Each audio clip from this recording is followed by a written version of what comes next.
इसको हम लोग लिखते हैं सी प्रोग्रामिंग में।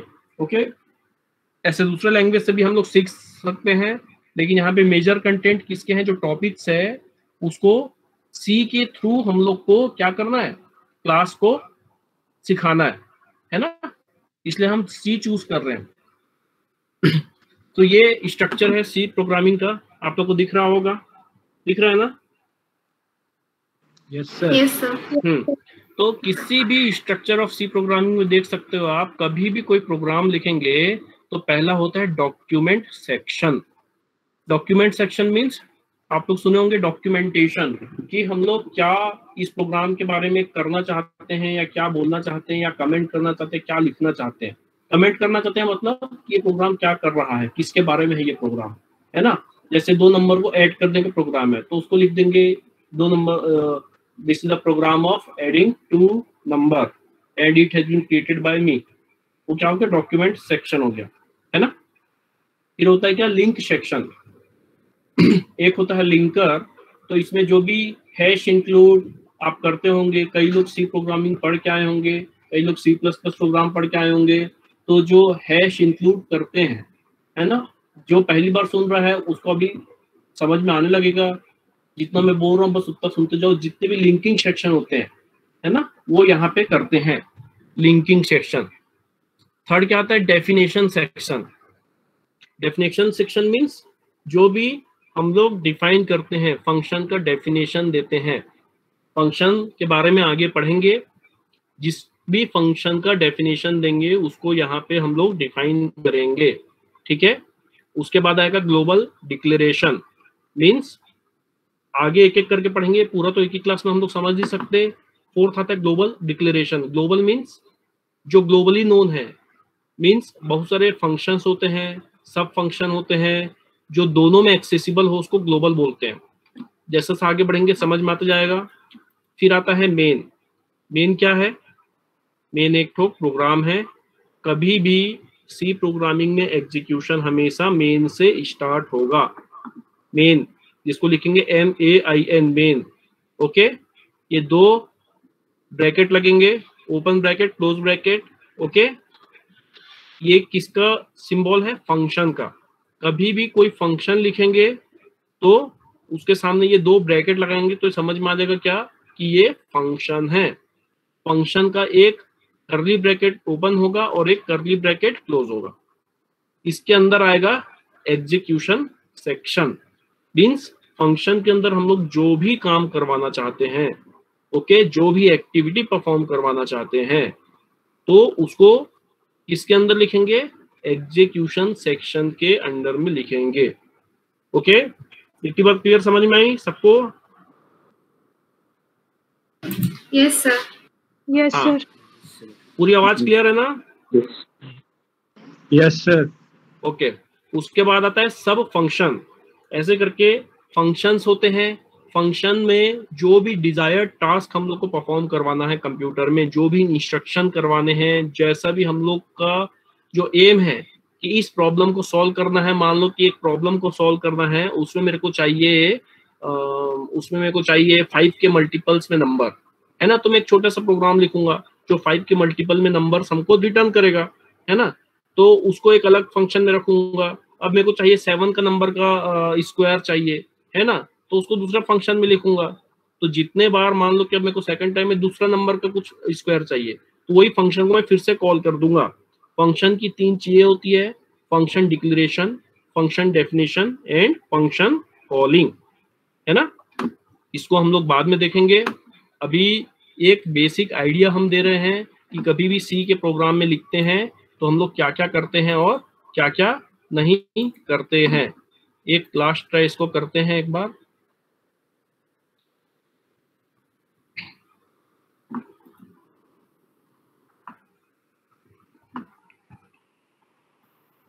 दिख रहा है ना? Yes sir. अब देखो ये एग्जांपल एक तो हम लोगों ने एक प्रोग्राम लिखा ABC के नाम से, उसको सेव किया। कभी भी सी प्रोग्रामिंग लिखेंगे तो उसको .c एक्सटेंशन से सेव करेंगे। एक्सटेंशन बोले तो जो भी फाइल होती है डॉट के बाद जो भी लगता है उसको एक्सटेंशन बोलते हैं। जैसे HTML फाइल रहेगी तो उसका एक्सटेंशन HTML या HTM इस टाइप से रहता है ना, EX, जैसे एग्जीक्यूटेबल फाइल है उसका एक्सटेंशन EXE रहता है, ऐसे ही सी प्रोग्रामिंग में सी प्रोग्राम का एक्सटेंशन .c होता है। डॉट के बाद का क्या डिपेंड कर रहा है, क्या बता रहा है कि वो प्रोग्राम का टाइप बता रहा है, मतलब फाइल का टाइप बता रहा है कि कौन से टाइप का फाइल है, तो ये सी प्रोग्राम फाइल का टाइप है, समझ रहे हो। और डॉट के पहले जो है वो प्रोग्राम का नाम है। ओके, तो जैसा कि मैंने बताया, क्या था ये पहला स्ट्रक्चर ऑफ सी प्रोग्रामिंग में फर्स्ट जो था डॉक्यूमेंट सेक्शन, तो ये डॉक्यूमेंट सेक्शन है, ठीक है। This is first program abc.c, ये प्रोग्राम के बारे में बता रहा है ना, फर्स्ट प्रोग्राम हम कर रहे हैं, तो इसको कमेंट लाइन से हम लोग लिखे। कभी भी सी प्रोग्रामिंग में, इसमें आगे भी लिखा हुआ है, सी प्रोग्रामिंग में कमेंट करते हैं तो मल्टीपल लाइन कमेंट, तो ये मल्टीपल लाइन कमेंट है। एक तो ये स्लैश लगाएंगे और ये स्टार, फिर जब क्लोज करना हो स्टार और ये स्लैश, तो ये डॉक्यूमेंट सेक्शन के अंदर में हो गया, है ना, इस डॉक्यूमेंट के बारे में बता रहा है।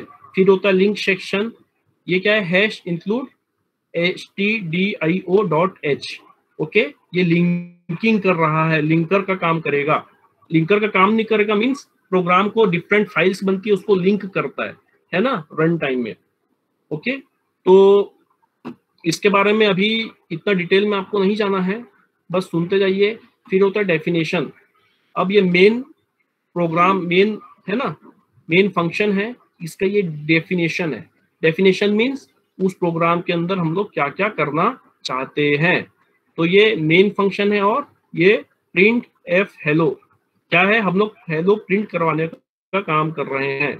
उसके बाद क्या था यहाँ पे, ग्लोबल डिक्लेरेशन तो हम लोग कुछ किए नहीं तो इसमें नहीं लिखे, मेन फंक्शन, फिर सब फंक्शन। अभी सब फंक्शन की बारी नहीं आई है तो नहीं लिखे, क्योंकि इसको कॉम्प्लेक्स नहीं करना है, हम लोग को बेसिक एग्जांपल से समझना है कि स्ट्रक्चर ऑफ सी प्रोग्राम होता कैसे है ना। तो this is first program abc.c, okay, hash include stdio.h, void main, open bracket close bracket, open curly bracket close curly bracket, उसके अंदर में printf हेलो, यहाँ पे एक सेमीकोलन होता है, लगा नहीं है अभी, देखेंगे। अब हम लोग समझते हैं कि हैश इंक्लूड stdio.h क्या है ना। तो हम लोग को मल्टीपल चीजें करना है ना। तो स्टैंडर्ड इनपुट आउटपुट, जो भी इनपुट आउटपुट रिलेटेड एक्टिविटी होगी उसके सारे डेफिनेशन इस लाइन के अंदर में है। मतलब जैसे ही हम लोग लिखेंगे हैश इंक्लूड stdio.h, तो हम लोग ये जो लिख रहे हैं ना printf hello, ये printf hello ऐसे लिखेंगे तो वर्क नहीं करेगा। तो इस लाइन को एग्जीक्यूट करने के लिए इसका ये जो printf hello है ये भी एक तो फंक्शन है, और इसका जो भी डेफिनेशन है कि printf कैसे वर्क करेगा, कैसे प्रिंट होगा, तो उसकी सारी चीजें इस हैश इंक्लूड में, हैश इंक्लूड stdio.h है ना, ये लाइन पे समाई हुई है। जैसे ही हम लोग ये लाइन लिखेंगे तो क्या करेगा, ये stdio.h से इससे रिलेटेड सारे डेफिनेशन बोल लो या इंफॉर्मेशन बोल लो, वो सब लाएगा कैरी करके, और ये printf को सक्सेसफुल बनाएगा, है ना।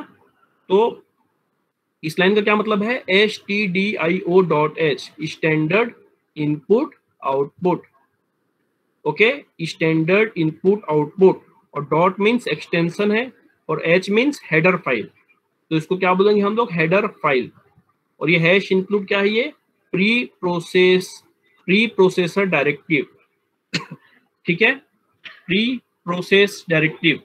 और ये std means standard, i means input, और o मीन्स आउटपुट। ओके, इतना क्लियर हो रहा है सबको? हाँ सर। किसी को कोई डाउट अभी तक? जल्दी, कोई डाउट? No sir. ओके, आगे देखेंगे। उसके बाद हम लोग लिखते हैं कमेंट लाइन, ठीक है, जो मैंने अभी बताया था आगे आएगा।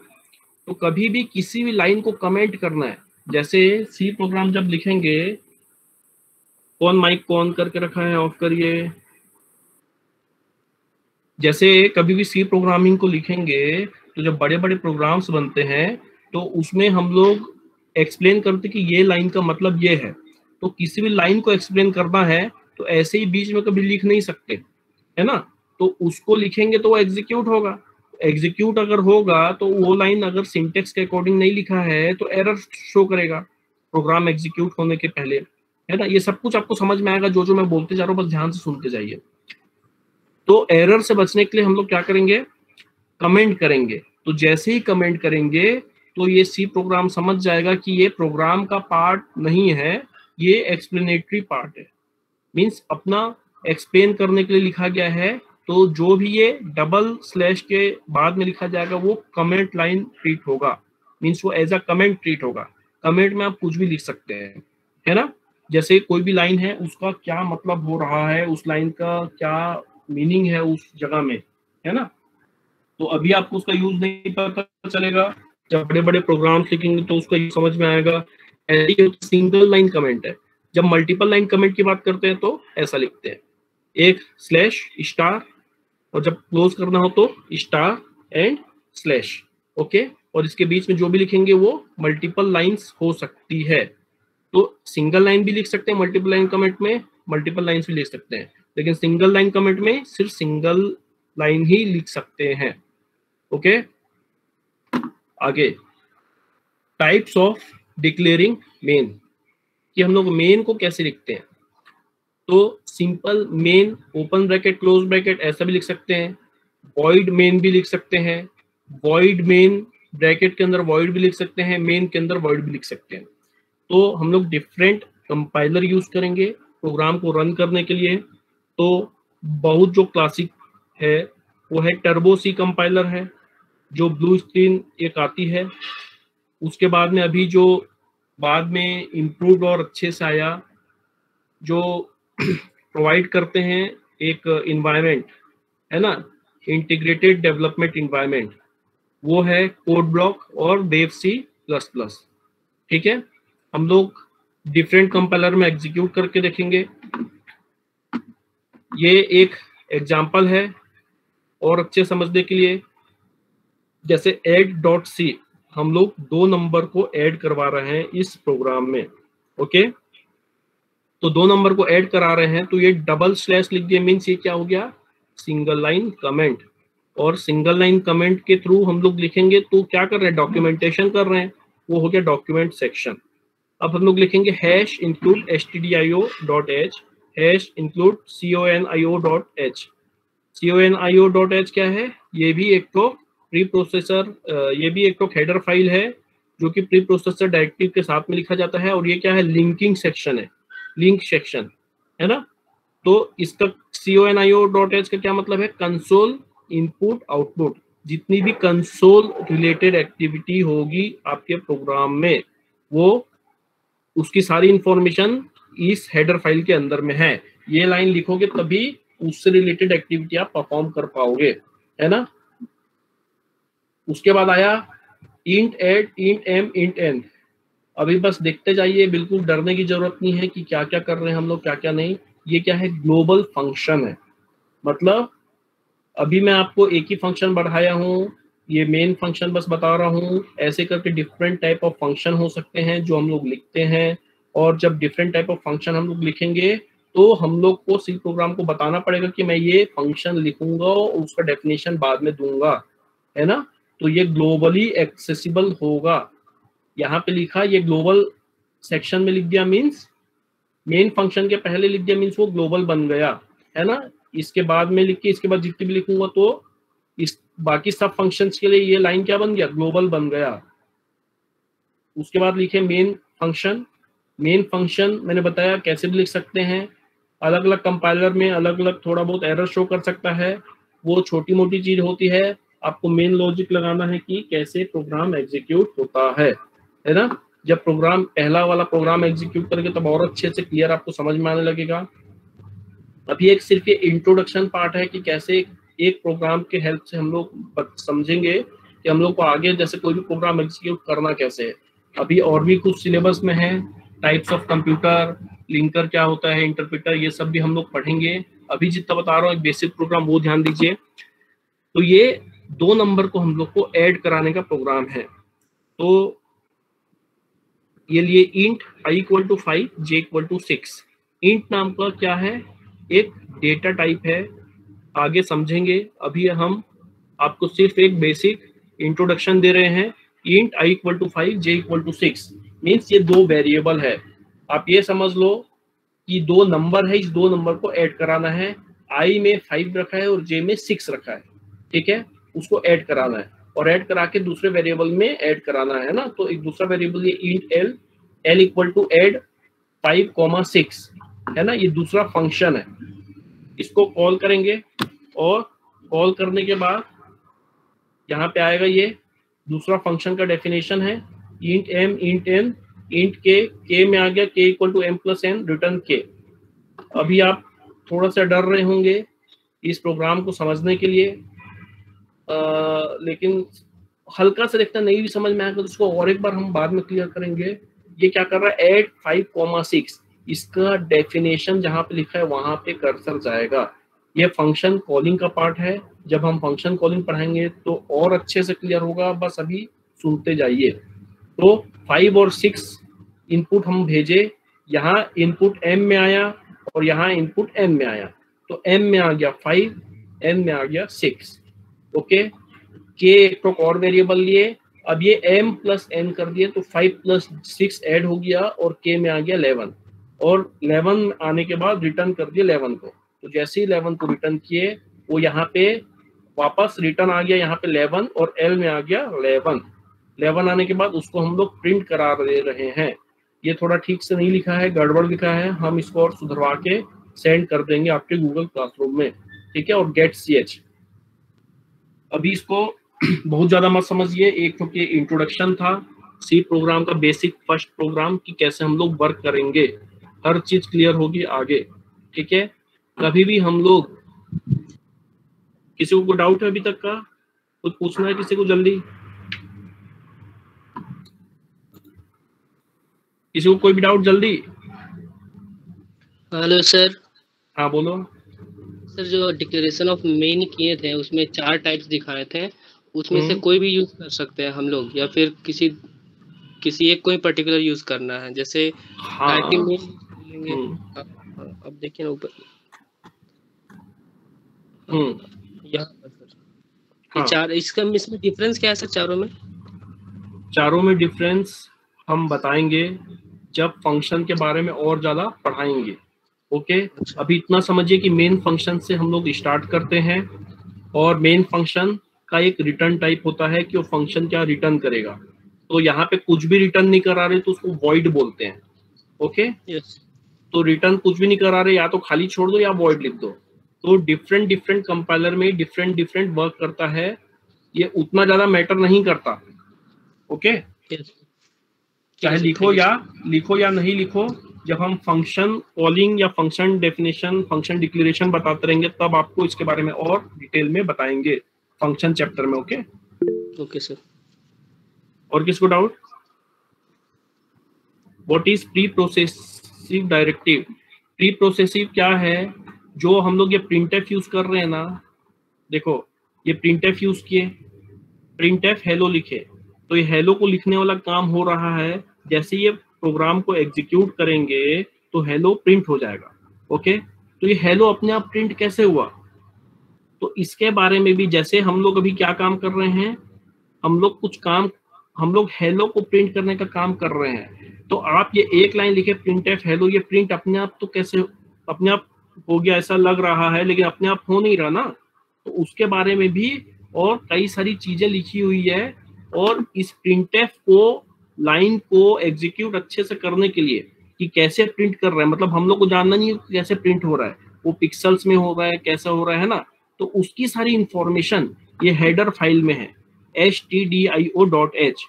तो जब कभी भी हम लोग को किसी भी हेडर फाइल का यूज करना पड़ता है तो उसको प्री प्रोसेसिंग डायरेक्टिव के साथ में यूज करते हैं। ऐसा एक तो ओपन एंगल ब्रैकेट और क्लोज एंगल ब्रैकेट के साथ में यूज करते हैं, ओके। तो हैश इंक्लूड लिखेंगे ना, हैश इंक्लूड में क्या होगा, stdio.h फाइल के अंदर में जितनी भी सारी इंफॉर्मेशन है, मतलब इससे रिलेटेड जितनी एक्टिविटी है वो सब इस प्रोग्राम में इंक्लूड हो जाएगा। ओके, तो ये प्री प्रोसेसिव डायरेक्टिव क्यों है? क्योंकि इसके ये जो प्रोग्राम जब रन होता है तो रन होने से पहले हम लोग को ये printf के बारे में बताना पड़ेगा प्रोग्राम को। तो printf के बारे में बताएंगे तो stdio.h फाइल में है, तो stdio.h फाइल के अंदर जितनी भी सारी इंफॉर्मेशन है वो इंक्लूड हो जाएगी इस प्रोग्राम रनिंग के पहले। तो प्रोग्राम रनिंग के पहले होगा उसको क्या बोलेंगे? Pre processing. जब प्रोग्राम प्रोसेस हो रहा है उसको रनिंग बोलेंगे, है ना? तो प्रोसेसिंग रनिंग के पहले होगा प्री प्रोसेसिंग। तो प्री प्रोसेसिंग में क्या होगा? ये लिंकिंग वाला काम होगा। क्या लिंकिंग? ये printf कैसे प्रिंट कर रहा है ना? तो वो सारी इंफॉर्मेशन इंक्लूड होंगी। अब समझ में आई बातें? ओके, क्लियर है? किसी और को कुछ डाउट? जल्दी। ठीक है, आगे बढ़ते हैं। अब हम लोग कभी भी इस सी प्रोग्रामिंग में बात करेंगे एक स्टोरेज यूनिट की, ठीक है? जैसा हम लोग कभी भी कुछ भी खरीदने जाते हैं तो स्टोरेज की एक कोई भी चीज को स्टोर करना है ना, तो स्टोर करने के लिए कुछ कंटेनर चाहिए, है ना? तो उसको मेजर करने का कुछ तरीका होता है ना? तो कितना स्पेस को हम लोग मेजर कैसे करेंगे? तो उसका जो स्मॉलेस्ट यूनिट है वो है जैसे बाइट। ओके, बाइट का भी स्मॉलेस्ट यूनिट क्या है? बिट। तो बिट में क्या आएगा? एक बिट, वन बिट में क्या आएगा? आइदर 0 या फिर 1। इट विल कंटेन आइदर 0 और 1 और नथिंग। मीन्स उसमें दो इंफॉर्मेशन आ सकता है, या तो 0 होगा या फिर 1 होगा। एक बॉक्स है उसमें या तो 0 रख सकते हैं या फिर 1 रख सकते हैं, वो 1 बिट हुआ, है ना? तो वैसे ही 8 बिट मिलके 1 बाइट बनता है। 8 bit is equal to 1 byte. Okay, तो एग्जाम्पल के तौर पे इंटीजर जैसे बोल देते हैं कि 2 बाइट का है, तो 2 बाइट का बोले तो 16 बिट्स का हुआ। ओके, इतना समझ में आया? 8 bit is equal to 1 byte. Okay, और इंटीजर हमेशा 2 बाइट का नहीं होता है, ये कंपाइलर डिपेंडेंट होता है। इसको अच्छे से सोच समझ के लिखिएगा, अक्सर इंटरव्यू में क्वेश्चन पूछा जाता है ना? इंटीजर कितने बाइट का होता है? तो हम लोग बोल देते हैं 2 बाइट का। इसके बारे में और बताएंगे जब हम वेरिएबल के बारे में पढ़ाएंगे। ओके, अब बेसिक थ्योरी में आते हैं कि व्हाट इज प्रोग्रामिंग। प्रोग्रामिंग क्या है? Programming is a process of writing instruction in a language that can be understood by computer so that a desired task can be performed। Means कोई भी जो हम लोग को टास्क परफॉर्म करवाना है ना? क्या लिखा है? Programming is a process of writing instruction. Means जो भी हम लोग को process of writing instruction in a language, हम लोग को एक लैंग्वेज में ही जो भी इंस्ट्रक्शन परफॉर्म करवाना है, हम लोग को कम्युनिकेट करना है कंप्यूटर से। तो कम्युनिकेट कैसे करेंगे? जैसे नॉर्मल में हम लोग कम्युनिकेट करते हैं एक दूसरे से, आइदर इंग्लिश, हिंदी, कोई भी एक लैंग्वेज होता है, वैसे ही हम लोग को कंप्यूटर से कम्युनिकेट करना है। तो जब हम लोग को एक टास्क परफॉर्म करवाना है कंप्यूटर से, तो कैसे कराएंगे? मतलब एक इंस्ट्रक्शन देंगे ना, तो वो इंस्ट्रक्शन देने के लिए भी या तो 0-1 में इंस्ट्रक्शन दे, तो 0-1 में तो इंस्ट्रक्शन हम दे नहीं सकते, है ना? तो हम लोग एक प्रोग्रामिंग लैंग्वेज के हेल्प से ये काम करते हैं। अब प्रोग्रामिंग लैंग्वेज के हेल्प से जब काम करेंगे तो जो भी इंस्ट्रक्शन लिखेंगे उसमें वो क्या होगा? प्रोग्रामिंग कहलाएगा। प्रोग्राम के हेल्प से हम लोग कम्युनिकेट करेंगे अपने टास्क को परफॉर्म करवाने के लिए, है ना? That can be understood by computer। Computer उस टास्क को समझेगा और उसको परफॉर्म करेगा। The reason behind C popularity is due to proximity to English. जो सी लैंग्वेज है वो बहुत पॉपुलर हुआ इसके सिंप्लिसिटी के कारण, इसके फास्ट एग्जीक्यूशन के कारण, और ये ऐसा लगता है कि जैसे हम लोग इंग्लिश में कम्युनिकेट कर रहे हैं, इंग्लिश में बात कर रहे हैं। बस थोड़ा बहुत सिंटेक्स को नजरअंदाज कर दे तो ऐसा लगेगा इंग्लिश में ही हम लोग इंस्ट्रक्शन दे रहे हैं ह्यूमन को, है ना, मतलब इंग्लिश से मिलता जुलता है। तो सी पॉपुलर होते चले गया और आज भी बहुत ज्यादा डिमांड पे है, इसकी बहुत पॉपुलैरिटी है। ओके, अब देखते हैं कि कंप्यूटर क्या होता है। The computer is a programmable finite state machine which can perform precise arithmetic and logical operation। आप लोगों में से कुछ लोग सोच रहे होंगे कि हम लोग ये सब कंप्यूटर का डेफिनेशन ये सब क्यों पढ़ रहे हैं, तो ये नहीं पढ़ाने से भी चलता, लेकिन ऐसा है कि इसको अगर आप पढ़ लेंगे और आपका जो भी ये एग्जाम होगा, मान लो मिड सेमेस्टर या क्लास टेस्ट या जो भी, हो सकता है ये एक लाइन आ जाए, है ना, उसमें हो सकता है फाइनाइट गायब कर दे, फिलिंग द ब्लैंक्स, आप उसको सॉल्व नहीं कर पाएंगे। तो एक एक सेकंड में ये बस पढ़ते चले जाइएगा और आपको क्लियर होते चल जाएगा। तो कंप्यूटर क्या है? The computer is a programmable finite state machine, है ना। फाइनाइट क्यों लिखा है? मीन्स ऐसा इनफाइनाइट स्टेटमेंट हम लोग नहीं दे सकते। तो finite state machine which can perform precise arithmetic and logical operation. Okay, software क्या होता है? Software it is a collection of related program. Related program means ऐसा कोई भी रैंडम प्रोग्राम हम लोग कभी भी नहीं लिख देंगे। तो जो भी प्रोग्राम लिखेंगे तो एक प्रोग्राम से रिलेटेड होगा दूसरा प्रोग्राम। जैसे आगे आपको एग्जांपल्स और समझ में आएगा, जब आपको हम अभी कैसे बताएं, ये फंक्शन जब पढ़ेंगे और अच्छे समझ में आएगा आपको। अभी बस इतना समझ लिए, it is collection of related program. Okay, one line में। इंस्ट्रक्शन क्या है? Set of commands. जो भी हम लोग कमांड्स लिखते हैं, सेट ऑफ कमांड्स, है ना। हार्डवेयर क्या है? It is physical component, physical circuitry and component. Okay, अब एक स्ट्रक्चर देखेंगे आप। ये स्ट्रक्चर है hardware block of a computer. Okay, hardware block of a computer. कभी भी एक मेन मेमोरी होती है, मेन मेमोरी से कनेक्टेड होता है इनपुट, मेन मेमोरी से कनेक्टेड होता है आउटपुट। ओके, इसी मेन मेमोरी से कनेक्टेड होता है सेकेंडरी स्टोरेज, इसी मेन मेमोरी से कनेक्टेड होता है सीपीयू। सीपीयू के अंदर में होता है कंट्रोल यूनिट सीयू, सीपीयू के अंदर में होता है एएलयू। ओके, ये दोनों भी आपस में कोऑर्डिनेट करते हैं और सारे के सारे कंपोनेंट देखिए मेन मेमोरी से कनेक्टेड हैं। ओके, अब ये जो ये अच्छे शेडेड में जो ड्रॉ है वो डेटा को शो कर रहा है। ओके, ये डैश डैश लाइन कंट्रोल को शो कर रहा है और ये सिंपल लाइन प्रोग्राम इंस्ट्रक्शन को शो कर रहा है।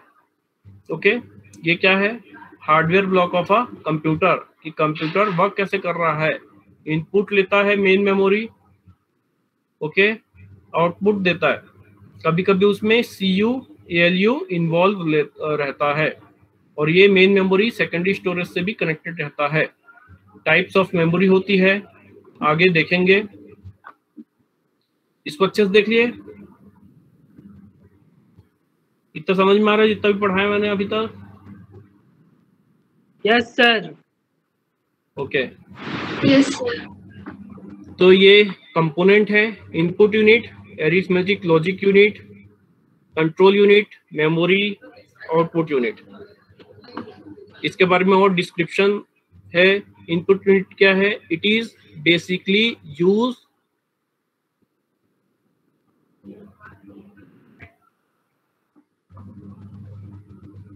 Used to take input from user. इसको यूज्ड कर दीजिएगा, है ना। It is use to take input from user. Example के तौर पर light pen, keyboard, mouse, joystick, है ना। ये सब आप लोग के सिलेबस में है कि नहीं है? एक बार सिलेबस देखते हैं। ये आपका सिलेबस है। आप लोग सोच रहे होंगे ना ये सब क्यों पढ़ा रहे हैं sir? Introduction to component of a computer system, है ना। और आपका सिलेबस काफी बड़ा है, इसका जितने डिटेल में जाए उतना कम है। ये 40 लेक्चर्स नहीं, अगर एक एक चीज डीप में पढ़ाएं तो 70-80 आवर्स भी लग सकते हैं। इसलिए हम लोग शॉर्ट में पढ़ेंगे, जल्दी जल्दी पढ़ेंगे, और जो समझ नहीं आया और आप लोग सर्च करिएगा और पढ़िएगा, है ना। तो ये आपका फर्स्ट मॉड्यूल है, इंट्रोडक्शन टू प्रोग्रामिंग। यहाँ पे से अभी प्रोग्रामिंग स्टार्ट जल्दी से नहीं होता है, अभी थोड़ा बहुत थ्योरी पढ़ते हैं। एक्चुअल प्रोग्रामिंग तो यहाँ से स्टार्ट होता है, arithmetic expression and precedence. Okay, तो सर ये है सिलेबस सेंड कर देगा क्लासरूम पे। आपके पास सिलेबस नहीं है? ना सर, नहीं सर, नहीं सर, नो सर, सेंड कर नो दीजिएगा ओके, हम सिलेबस सेंड कर देंगे सर, और नोट्स भी सेंड कर दीजिएगा। हाँ, उसका टेंशन मत लो, नोट्स मिल जाएगा, ये सेंड कर दीजिएगा। ठीक है। हाँ, थैंक यू सर। अब ये इनपुट यूनिट है। इनपुट यूनिट के बाद में आता है output unit. Output unit means जो आउटपुट दे। It is means for computer to communicate with user. Means user को कैसे पता चलेगा कि हम लोग का कुछ आउटपुट आ रहा है कि नहीं आ रहा है? तो आउटपुट डिवाइसेस के थ्रू ही शो होगा, आइदर कैथोड रे ट्यूब के हेल्प से, प्रिंटर के हेल्प से, है ना, फ्लोटर। तो आउटपुट यूनिट तो कुछ कई सारी चीजें हो सकती है, जैसे प्रिंटर भी एक आउटपुट यूनिट है ना। ऐसे ही होता है कंट्रोल यूनिट। कंट्रोल यूनिट क्या करता है? It coordinates the activity of the various components. It controls the hardware. जो इंस्ट्रक्शंस होते हैं ये कंट्रोल यूनिट के हेल्प से होता है पास। Okay, it coordinates the activity of the various component, control करता है उनको। It controls the hardware. फिर आता है CPU. It is also called microprocessor, that CPU. हम लोग आते हैं एरिथमेटिक ऑपरेशंस के बारे में पढ़ते हैं। प्लस, माइनस, डिवीजन, मल्टीप्लिकेशन, ये एरिथमेटिक ऑपरेशंस है। और लॉजिकल ऑपरेशंस क्या क्या हुए?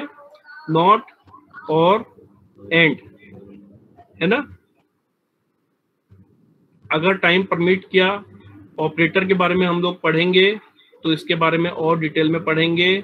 अभी तो ये बेसिक आपको समझ में आ रहा होगा, प्लस, माइनस, मल्टीप्लिकेशन, डिवीजन क्या करता है, वो अरिथमेटिक ऑपरेशन है।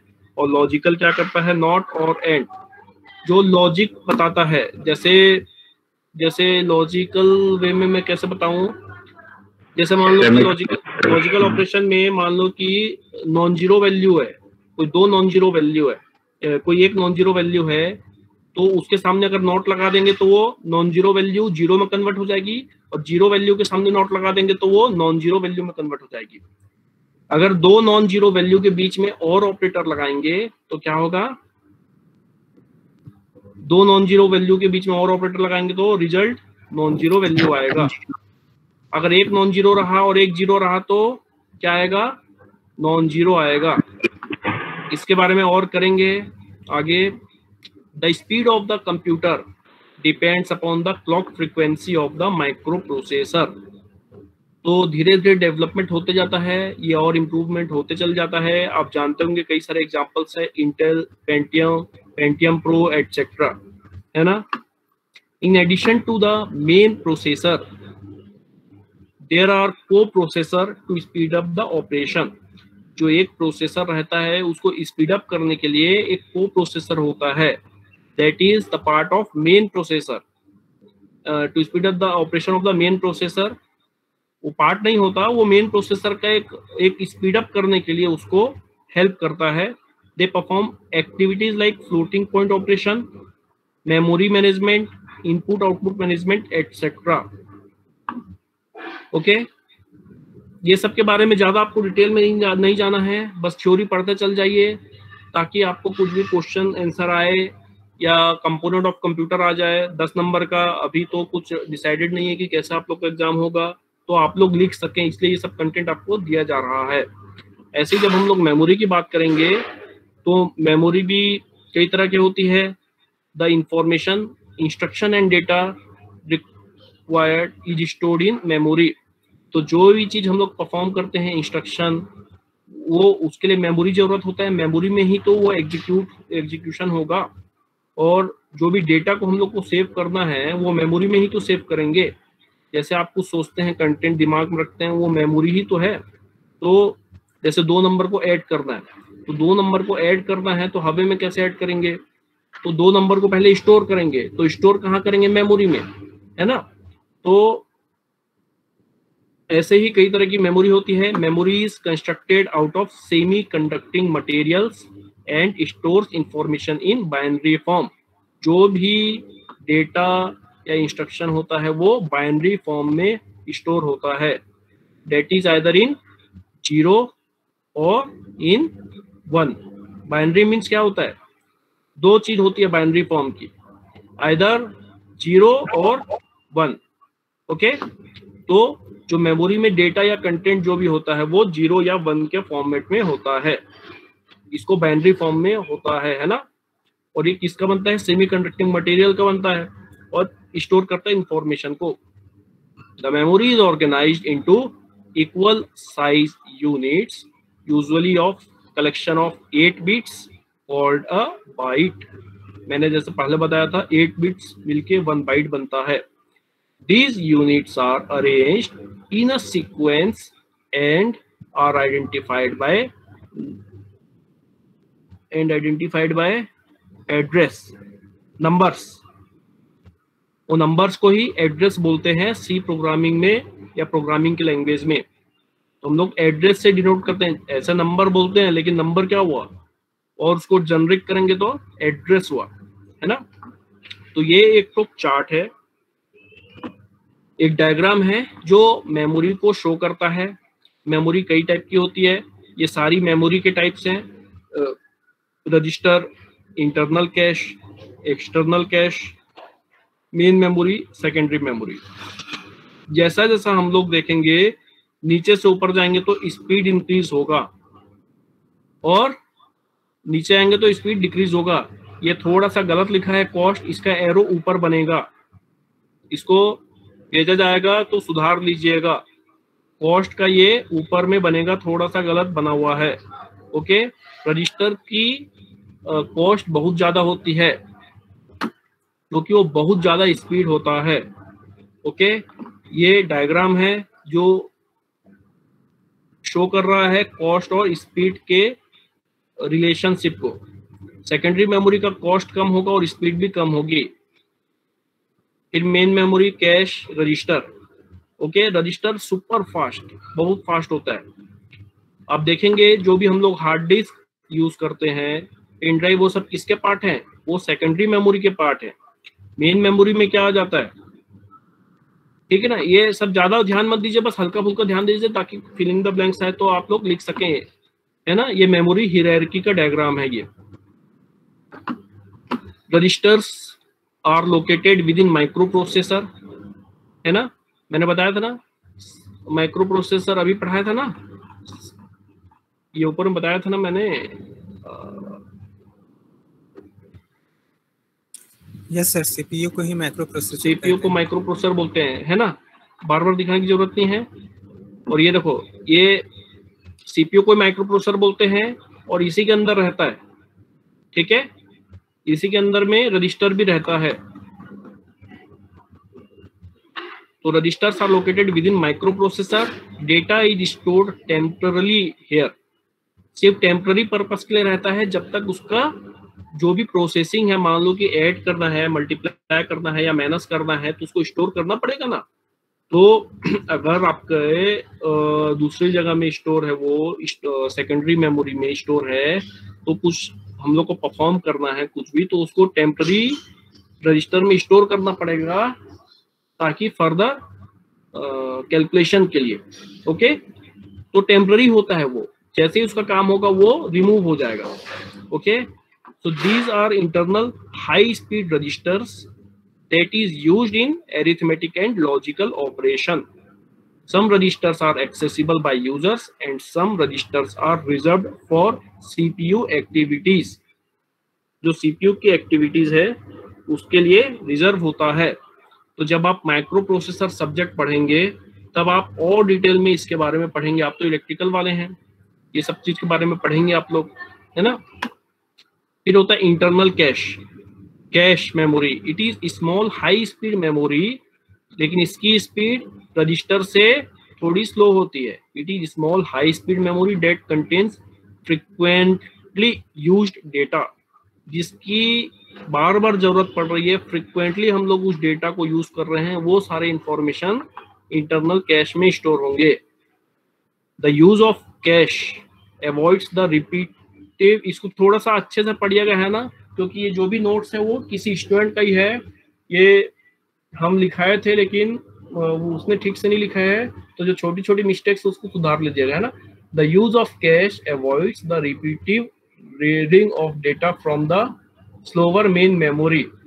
ठीक है, जो भी डेटा है वो मेन मेमोरी में है, मान लो, तो मेन मेमोरी से बार बार कैश में आएगा, तो बार बार जो भी डेटा है वो मेन मेमोरी से लाते रहेगा कैश में, तो क्या होगा,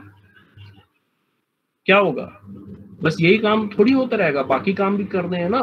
तो जो भी रिपीटेटिवली यूज हो रहा है उसमें वो बिजी हो जाएगा। हम लोग को बिजी होने से बताना है, हम लोग कोई भी काम करते हैं फटाफट कैसे एग्जीक्यूट होता है। तो ये सारी प्रॉब्लम को सॉल्व करके जब आप कंप्यूटर ऑर्गेनाइजेशन एंड आर्किटेक्चर पढ़ेंगे तो और अच्छे से समझ में आएगा आपको। अभी के लिए इतना जान लीजिए कि जो उसके आसपास का डेटा है ना, वो रिपीटिव डेटा को कैश, इंटरनल कैश में रखा जाता है। It is created with in the micro processor. ये भी माइक्रो प्रोसेसर के अंदर में रहता है।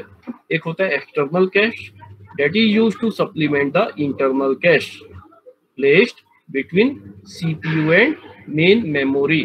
जो एक्सटर्नल कैश होता है वो CPU और मेन मेमोरी के बीच में होता है। ओके, ये क्या करता है, एक सप्लीमेंट की तरह वर्क करता है इंटरनल कैश को स्पीड को बढ़ाने के लिए। क्या होता है कि रजिस्टर तो सुपर फास्ट होता है, उसके बाद में कैश उससे थोड़ा स्लो होता है, कैश की स्पीड, फिर एक्सटर्नल कैश की स्पीड थोड़ी सी स्लो होती है, मेन मेमोरी की स्पीड उससे स्लो होती है। अब आप बोलेंगे सर ये कैश और इसका कॉन्सेप्ट ही क्यों आया?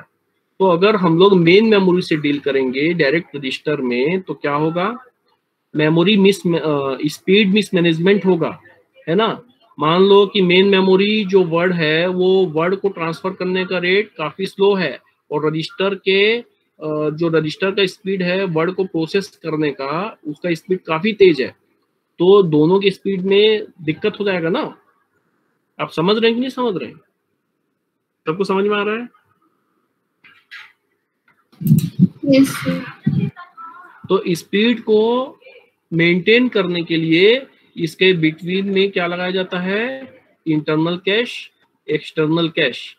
ओके, जब आप कंप्यूटर ऑर्गेनाइजेशन पढ़ेंगे तो और अच्छा समझ में आएगा। अभी बस हल्का हल्का समझिए, इसमें कुछ डाउट है हल्का फुल्का तो पूछिए।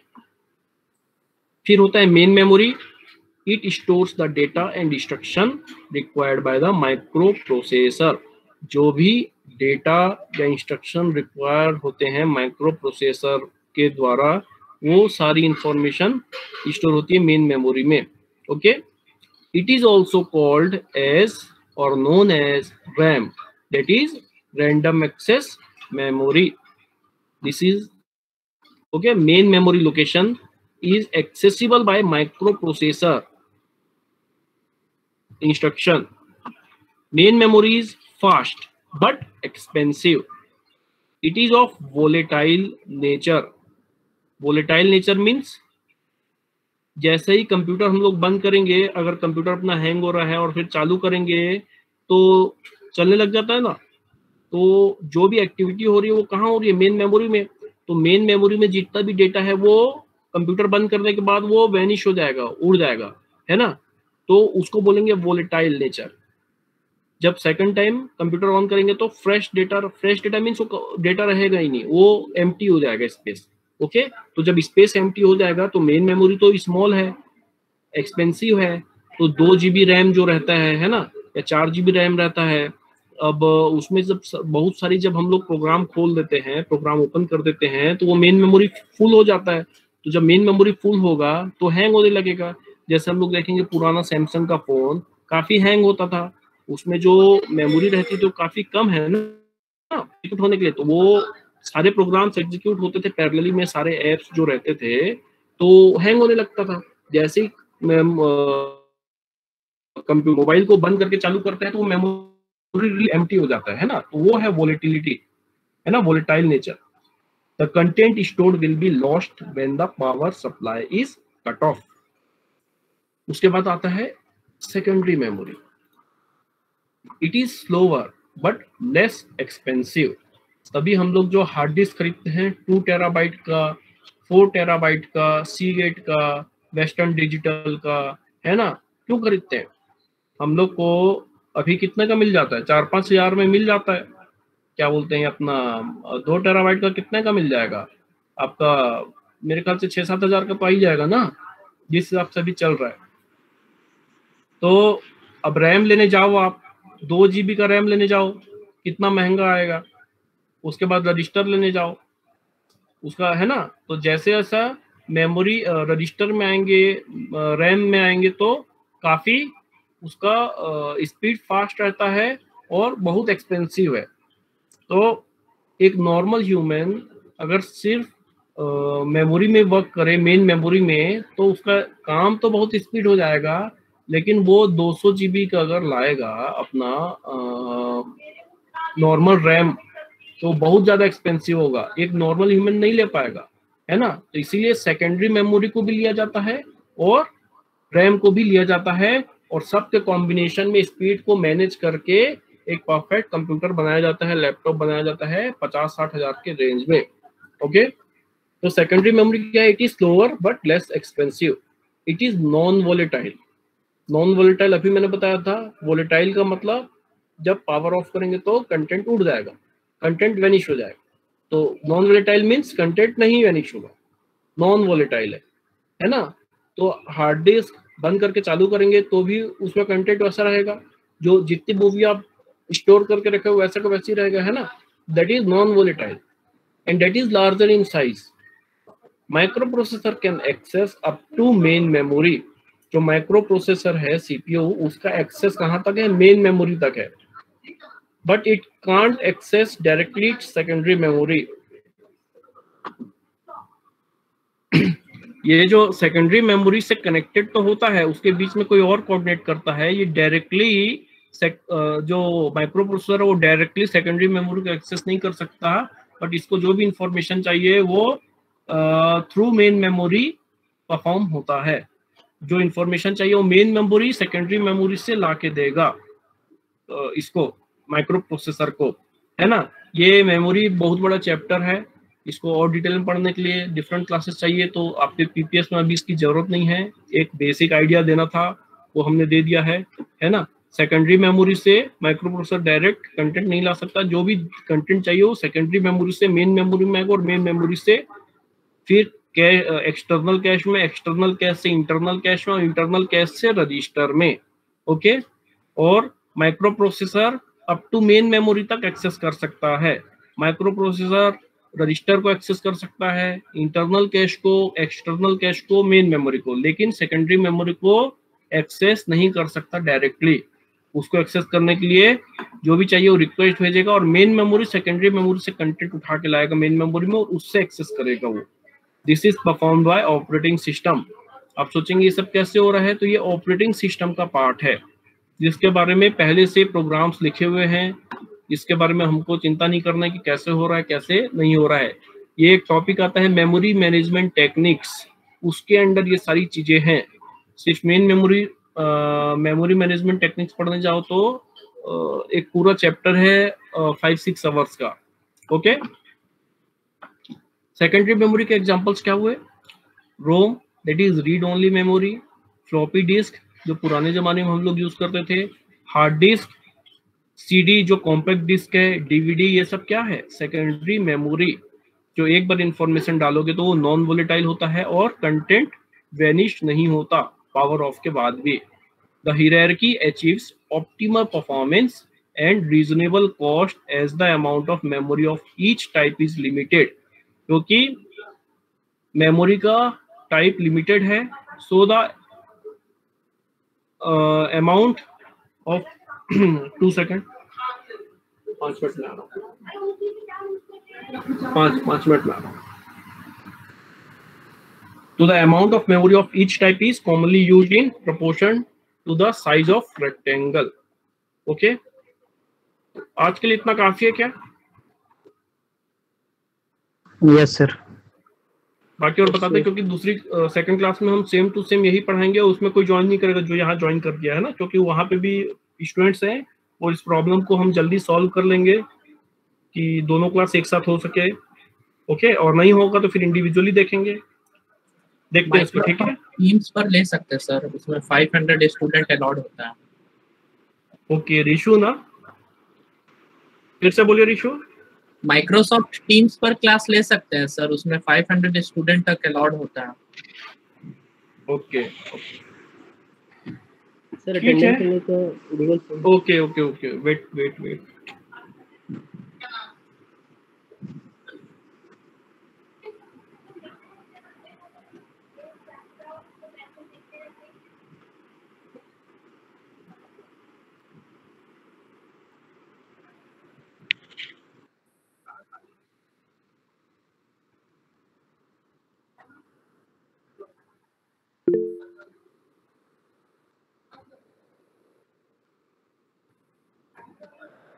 अटेंडेंस आ गया.